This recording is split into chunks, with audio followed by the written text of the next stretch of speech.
kami itu awalnya nggak ada niat menikah, karena dua nenek Akas meminta kami untuk menikah karena dia nggak pernah nikah bersama keluarga, dia selalu menikahnya sendiri-sendiri. Pas kemarin kita pulang ke Aceh, saya nikah lagi di depan dengan ayah, dia ijab kabul dengan ayahku. Kamu nggak videoin ya? Nggak perlu kita sebarkan hal-hal yang tidak penting. Yang namanya orang merantau itu pasti dia untuk memperbaiki ekonomi dia di tanah baru.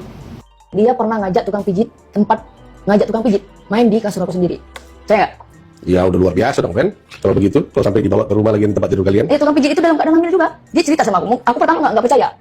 Cuman gimana cara dia ngomong? Aku mau lihat kan, bener nggak? Benar ternyata itu bahasanya dia. Benar. Aku mau memastikan perempuan ini bohong atau enggak. Benar itu bahasa dia. Muak banget ngelihat kelakuan warga negara asing seperti ini di Indonesia. Ini warga negara asing, aku nggak tahu ini sumbangsihnya apa untuk negara Indonesia.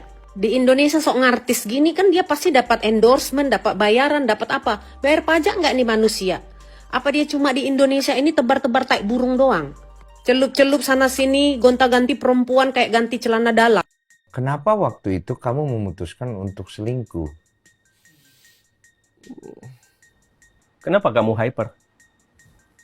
But basically you love. Normal. Kalau bisa setiap hari, kenapa kah? Iya. Kenapa saya lakukan itu? Bener sih. Ini nih masalahnya kalau hamil, maaf ya, di luar nikah tuh begini selalu. Bingung.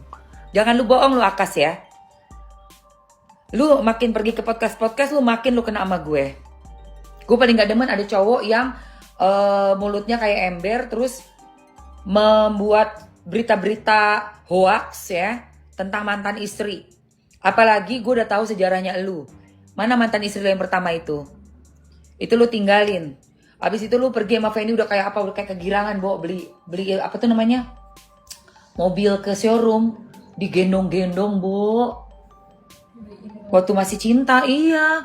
Cinta banget, udah kayak apa, digendong-gendong, digandeng, dipegang gitu. Si Feni-nya ngeluarin duit cash, aku lihat kan ada podcast, ada ininya, ada kontennya itu, ada videonya. Dan yang paling penting, kita rakyat Indonesia, kita warga negara Republik Indonesia. Kalau kita dengan kebenaran, dengan penuh kebenaran, fakta, kita kalah sama orang asing, berarti kita belum merdeka. Saya sudah buat 5 laporan polisi.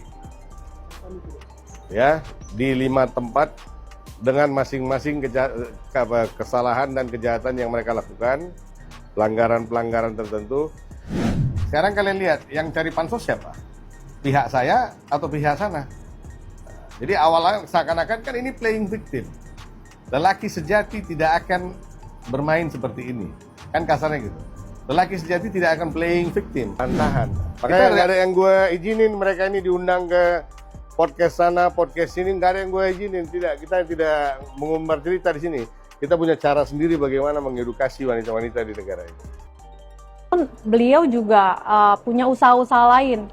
Salah satunya dia memiliki restoran dan juga perusahaan trading gitu. Berusaha di bidang trading. Duitnya ada yang satu pengeluarannya 1 M lebih. Itu bukan uangku, itu uang bapaknya. Bapak kamu. Iya.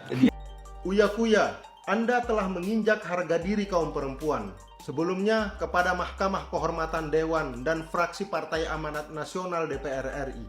Saya berharap segera proses dan berhentikan Uya-kuya dari jabatannya sebagai anggota DPR RI. Dia sudah tidak layak lagi duduk sebagai wakil rakyat. Tindakannya bukan hanya mencoreng nama lembaga, tetapi juga mempermalukan kaum perempuan Indonesia. Saya tidak mengerti apa sebenarnya yang ada di benak Anda, Uya-kuya. Katanya ya si Akas yang meminta untuk diundang, bukan si Uya-kuya.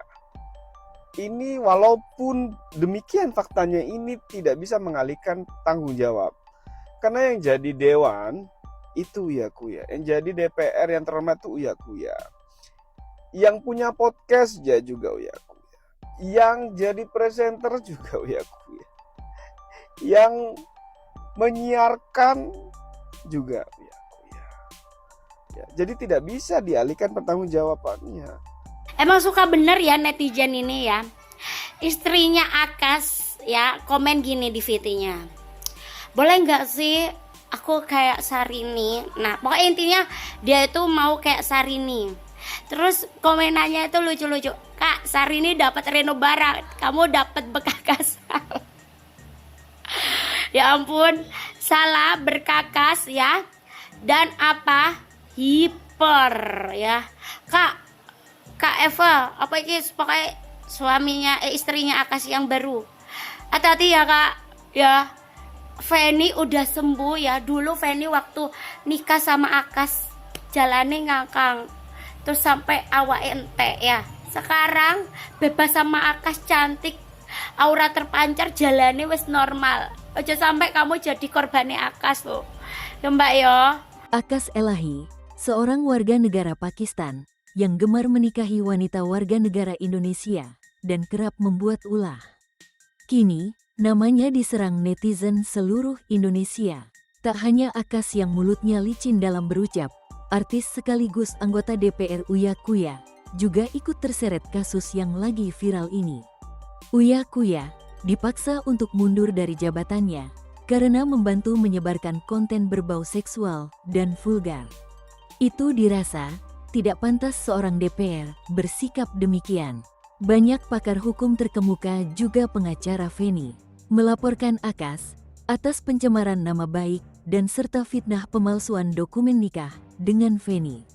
Tak hanya Akas, Uya Kuya juga ikut dilaporkan oleh pengacara Gatot Hadi atas penyalahgunaan jabatannya sebagai DPR dan bertindak tidak pantas di publik media.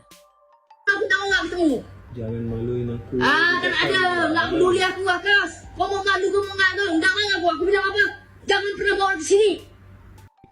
Udah, karena aku gak mukul balik, badan dia kecil. Aku badannya besar, tangan aku besar. Kalau aku mukul itu sangat sakit dia. Walaupun dalam keadaan saya emosi, walaupun dalam keadaan saya baik-baik, dia akan sakit. Dan saya di sini, kalau dia mukul saya, gak apa-apa. Karena dia perempuan. Tapi kalau saya mukul dia, akan semua orang dengarkan. Ada ke-trigger kamu untuk balas? Ada. Kreatif aku tuh minta aku terima kamu karena mereka pengen aku nasihatin kamu katanya. Nasihatin kamu Sebenarnya gitu. sih itu sangat butuh. Iya. Cuma ngomong doang, semua juga bisa ngomong. Ini bukti foto nih. Ini lihat nih Uya Kuya. Nih lihat foto nih, saya yang foto. Ya tapi itu bisa aja direkayasa. Pakai jus strawberry kek, pakai sirup-sirup merah-merah kek, bener nggak? Pakai betadine kek.